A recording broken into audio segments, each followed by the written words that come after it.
नमस्कार, स्वागत है आपका भक्ति टॉप 20 में और मैं हूं आपके साथ नेहा सर्वेश शुक्ला। आइए आगे बढ़ते हैं और आपको बताते हैं धर्म और आध्यात्म जगत से जुड़ी हुई 20 बड़ी खबरें।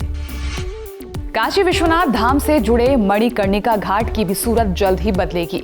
जलासेन और ललिता घाट पर गंगा व्यू गैलरी और भव्य द्वार का काम शुरू कर दिया गया है। प्रधानमंत्री नरेंद्र मोदी 7 अक्टूबर को केदारनाथ का दौरा कर सकते हैं। पीएम यहां होने वाले पुनर्निर्माण के दूसरे चरण का शिलान्यास कर सकते हैं। आपको बता दें कि केदारनाथ में लगभग 160 करोड़ की लागत से कई कार्य किए जाने हैं। उत्तराखंड नागरिक उड्डयन विकास प्राधिकरण ने केदारनाथ धाम के लिए हेली सेवा की बुकिंग शुरू कर दी है। 1 अक्टूबर से धाम के लिए हेली सेवा शुरू हो गई है। कोविड के चलते गर्मियों के सीजन में बाधित रही चार धाम यात्रा अब फिर शुरू हो गई है। माता कौशल्या का ऐतिहासिक मंदिर नए रंग रूप के साथ विश्व पटल पर छा जाएगा।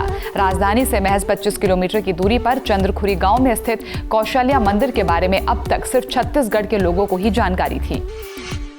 अयोध्या में दीपोत्सव 2021 की तैयारियां जोरों से चल रही हैं। मुख्य कार्यक्रम स्थल राम की पैड़ी को भव्यता प्रदान करने के लिए विभिन्न संस्थाएं जुट गई हैं।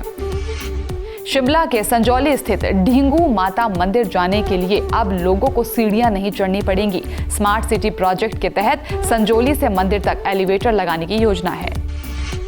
7 अक्टूबर से शुरू होने वाले नवरात्र को लेकर माता वैष्णो देवी मंदिर के आधार शिविर में नवरात्रि पर होगी और कड़ी सुरक्षा। कोविड प्रोटोकॉल के साथ सारी व्यवस्थाएं की जाएंगी। संयुक्त अरब अमीरात की राजधानी अबू धाबी में एक हिंदू मंदिर का निर्माण किया जा रहा है। ये पत्थरों से निर्मित यूएई का पहला पारंपरिक मंदिर होगा।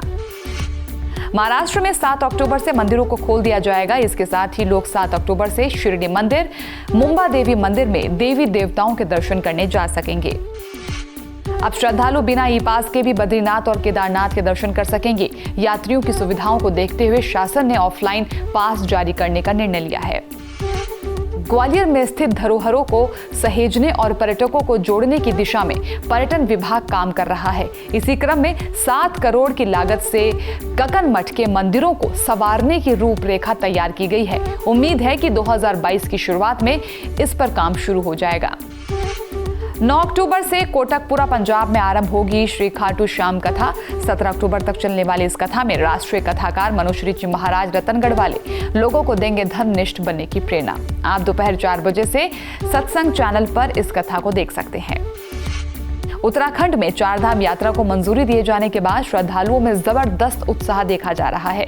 देवस्थानम बोर्ड के अनुसार चारधाम यात्रा के लिए देवस्थानम बोर्ड के पोर्टल पर 15 अक्टूबर तक ही रजिस्ट्रेशन किए जा सकेंगे। हिसार शहर में रामलीला मंचन हर साल किया जाता रहा है, लेकिन हिसार की श्री रामलीला कमेटी अभी तक रामलीला मंचन के लिए जिला प्रशासन से इस बार अनुमति नहीं ले पाई है। ऐसे में अभी इसके मंचन पर संशय बना हुआ है। उज्जैन के महाकाल मंदिर में अब नई व्यवस्था के चलते ज्योतिर्लिंग के दर्शन के लिए आने वाले भक्तों को नई सुविधा मिलने जा रही है। ये सुविधा महाकाल के अमीर श्रद्धालुओं को मिलेगी, जिससे वो 1 साल तक बिना रोक टोक वीआईपी दर्शन कर सकेंगे और उनके लिए मंदिर में प्रवेश का रास्ता भी पहले से ही तय होगा। 7 अक्टूबर से C block delta 1 greater Noida में आरंभ होंगे श्रीमद देवी भागवत कथा एवं मां दुर्गा अभिषेक कार्यक्रम। 13 अक्टूबर तक चलने वाले इस कार्यक्रम का दोपहर 1 बजे से संस्कार चैनल पर आप प्रसारण देख सकते हैं। कांगड़ा स्थित चामुंडा नंदीकेश्वर धाम में 7 अक्टूबर से शुरू होने वाले शारदीय नवरात्र के दौरान बेहतर सुविधाएं उपलब्ध कराई जाएंगी। नवरात्र के दौरान लंगर लगाने पर पूर्ण प्रतिबंध होगा। मंदिर को सुबह 4 बजे से रात 10 बजे तक खुला रखा जाएगा। मंदिर में प्रसाद चढ़ाने पर पूर्ण प्रतिबंध रहेगा। सुप्रसिद्ध चार धाम की यात्रा एक बार फिर से शुरू हो गई है। Indian railway catering and tourism corporation देखो अपना देश पहल के तहत डीलक्स एसी टूरिस्ट ट्रेन चला रहा है। ये ट्रेन पिछले हफ्ते नई दिल्ली के सफदरजंग स्टेशन से रवाना हुई। इस शारदीय नवरात्र भी बस्तर के दंतेवाड़ा जिले में स्थित मां दंतेश्वरी मंदिर के पट भक्तों के लिए बंद रहेंगे। हिमाचल प्रदेश के हाट कोटी में स्थित दुर्गा माता मंदिर में शारदीय नवरात्र के दौरान भंडारे नहीं लगेंगे। इसके साथ ही प्रसाद चढ़ाने पर भी प्रतिबंध रहेगा।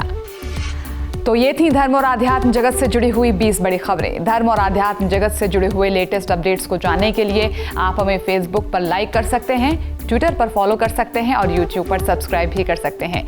इसके साथ ही साथ अगर आपके आसपास कोई धार्मिक गतिविधि हो रही है तो आप उसकी जानकारी हमें जरूर भेजें। info@sanskaargroup.in पर उन खबरों को हम दिखाएंगे भक्ति टॉप 20 में। आज के लिए बस इतना ही, हमें दीजिए इजाजत। नमस्कार।